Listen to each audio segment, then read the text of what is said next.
ஒப்பந்தம்னா நம்ம என்ன நினைப்போம், இங்க இருந்து பிரதமர் போவாரு, அங்க ஜனாதிபதி வருவாங்க, 2 பேரும் கையெழுத்து போடுவாங்க, டிவியில போட்டோ காமிப்பாங்க, பெரிய ஒப்பந்தம் கையெழுத்தாயிருச்சுன்னு சொல்லுவாங்க. இதான வழக்கமா நடக்கும்.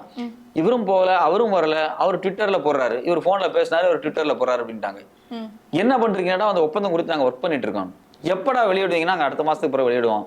ஆனா விவசாய பொருட்கள் பாதிப்படையாதுன்னு இவர் சொல்றாங்க. ஆனா அங்க என்ன சொல்றான், விவசாய பொருட்கள் கொண்டு ஓபன் ஆயிடுச்சுன்னு அவன் ஜாலியா இருக்கான். அப்ப யார் சொல்றது உண்மை? என்ன நடக்குது? இந்த ஒப்பந்தத்துக்கு பின்னாடி என்ன இருக்கு? இதெல்லாமே வந்து ரொம்ப அப்ப இதுல இருந்து நமக்கு என்ன தெரிய வருது அப்படின்னா, இவ்வளவு காலம் அதை ரெசிஸ்ட் பண்ண மோடி அரசாங்கம் இப்ப பயந்துருக்கு. மோடியினுடைய மொத்த இமேஜும் காலியாயிருன்னு பயப்படுறாங்க. நேற்றுக்கு மோடி கதறாரு, என்ன கொலை பண்ண முயற்சி பண்றாங்க பாராளுமன்றத்துலங்கிறாரு. உன்னை யார் கொலை பண்ண போறா? ஒருத்தரும் பண்ண மாட்டேன், நீ தான் ஊர்லயே இருக்கிறது இல்லையா, யார் கொலை பண்ண போறா? அதனால அவர் வந்து ஏதோ ஒரு வகையில் இந்த எபிஸ்டன் ஃபைல்ஸை மனமாத்த முயற்சி பண்றாங்க. சீனாவினுடைய நேரடி தாக்குதல் குறித்தான ராணுவ அதிகாரியினுடைய புத்தகம் வெளியே வந்து ஒரு பரபரப்பை ஏற்படுத்தியிருக்கு. இது எல்லாத்தையும் காலி பண்ணணும் அப்படின்னா இந்த அமெரிக்காவை சமாளிக்கணும். இன்னும் அமெரிக்கா நிறைய டாக்குமெண்ட்ஸ் வெளியிட்டுருவாங்க.